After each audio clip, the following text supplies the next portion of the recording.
Hello, and welcome to the Stem Cell Healing Institute podcast.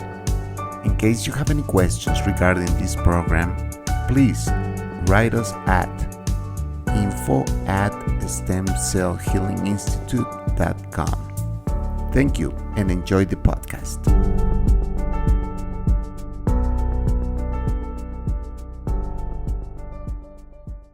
Hello everybody, my name is Luis and I'm here with Dr. Sara Figueredo from the Stem Cell Healing Institute, and this is our weekly podcast, and this week we're going to be talking about heart disease. Hi doctor, how you doing this morning? Hey, I'm very well, Louise. Thank you so much. I'm excited to talk about this subject because it's one that a lot of listeners have been asking about. So it'll be fun to expand more on cardiovascular disease and heart disease with stem cells. And that was going to be my next question. How can the stem cells help to repair these cardiac tissues? Yes, and one of the really good things about when we do stem cell treatments, primarily one of the key modes of administration of the stem cells, or the way that we deploy the stem cells, one of the key ways is through the IV, intravenously. And what we do is we use components that allow the stem cells to get to the lungs and, of course, to the heart without being destructed or destroyed or altered in any way. So once the stem cells get to the heart, which is quite direct, we have the stem cells, any damaged tissue, what happens is they secrete a cytokine, a chemical messenger that is specific for that cell. And in this case, with cardiac cells or heart cells that have been damaged, they secrete a cytokine that is specific for that specific tissue or organ. And so the stem cells know through the blood exactly where to go. And because it's specific, the cytokine is specific for that cell or that tissue.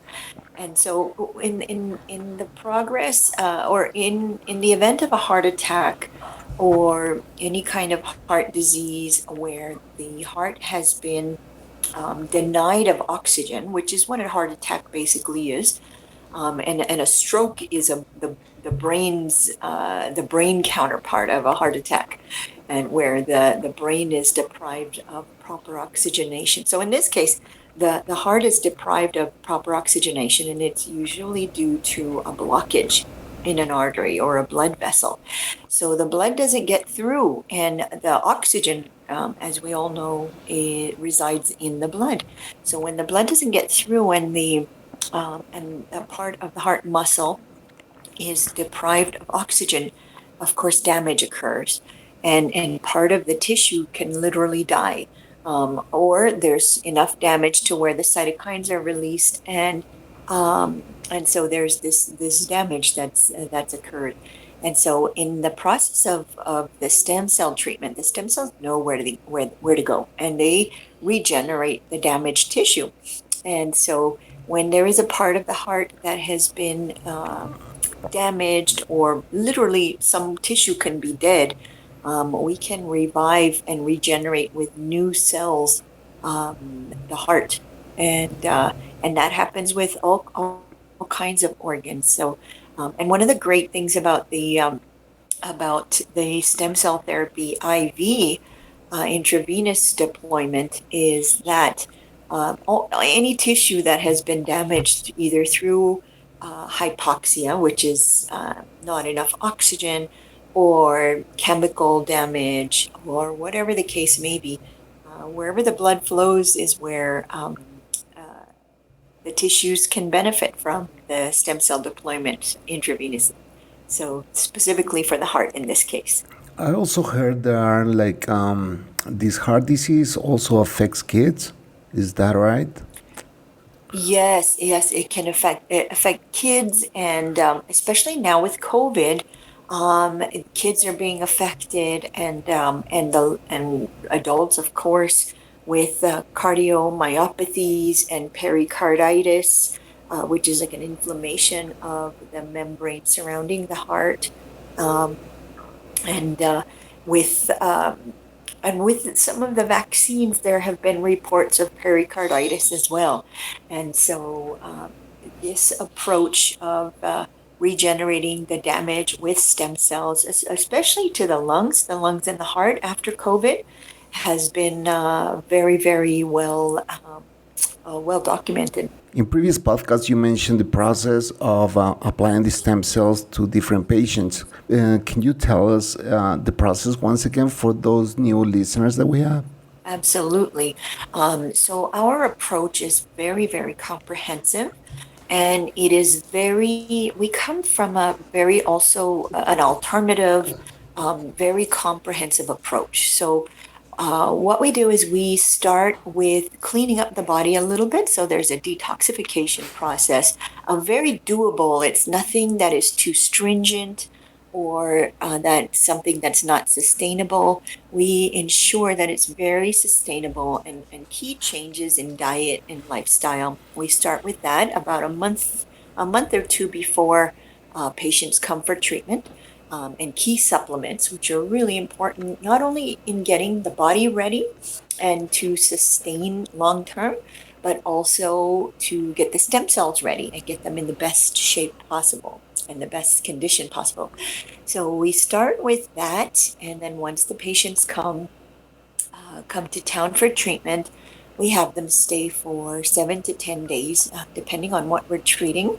And we start with our total detox program, which consists of a nutritional IV, a nutritional detox IV, vitamins, minerals, antioxidants, uh, trace minerals, key factors in helping the liver in detoxifying. And we combine that in tandem with a coffee suppository, which again contains more antioxidants and nutrients to help the liver, and an intramuscular B complex shot, especially methylcobalamin. And then what we do is from there, depending on the age of the patient, we do growth hormone therapy for 3 months. So, of course, the patients aren't here for 3 months, but we send them home with enough growth therapy for approximately 3 months. We start them pre-treatment and continue post-treatment for up to 3 months. So we start them on growth hormone therapy, again, to prepare and rejuvenate the body and the stem cells. Again, it's just conditioning the body and the stem cells for the best possible outcomes and the best possible results. That's number two.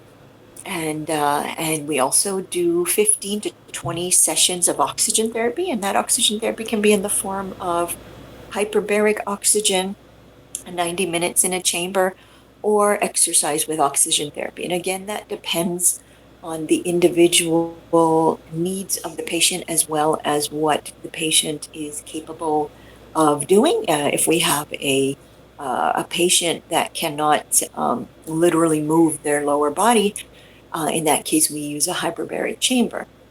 But if we have a patient that can exercise on a stationary bike for 20 minutes without any issues, then we will opt for the exercise with oxygen therapy, and that's also a good option for patients, younger patients, children. We treat a lot of children with autism and other debilitating conditions, as well as patients with a pacemaker or any lung conditions, in which case they can't, it would be a contraindication for hyperbaric chamber. So we do also, so as I said, we do the oxygen therapy, as well as finally a cocktail, a mineral and herb cocktail to sort of enhance, we call it the stem cell enhancement formula, and it keeps the stem cells just working and doing their thing for a few years. And eventually, it's really important to mention that the stem cells, these are adult mesenchymal stem cells, so they die after several years.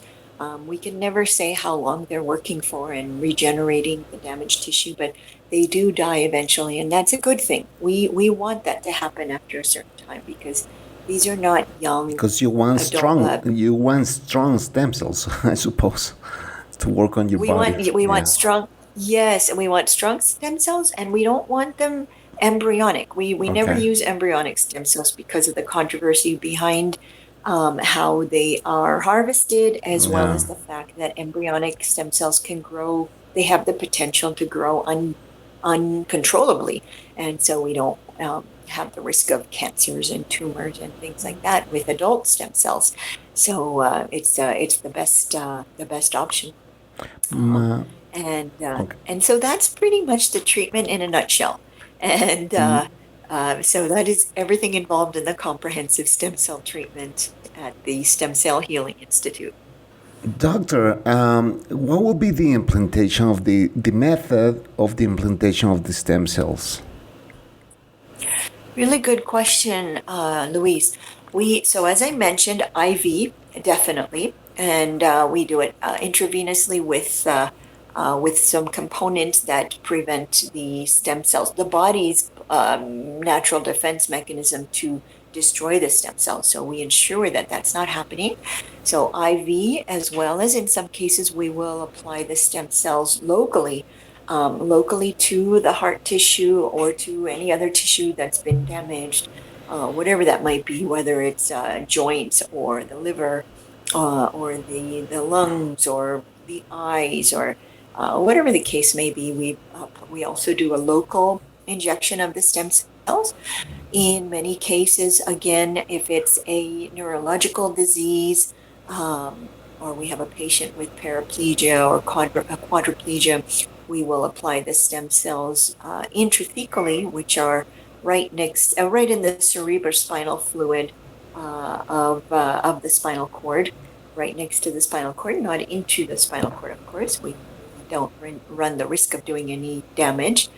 So it's a very safe procedure, as well as intranasal aspiration. So again, this is more common for neurological diseases, where we will do uh, the intranasal, like a nose spray of the stem cells, and we prepare the tissue in the nose so that the stem cells can be absorbed directly into uh, the central nervous system.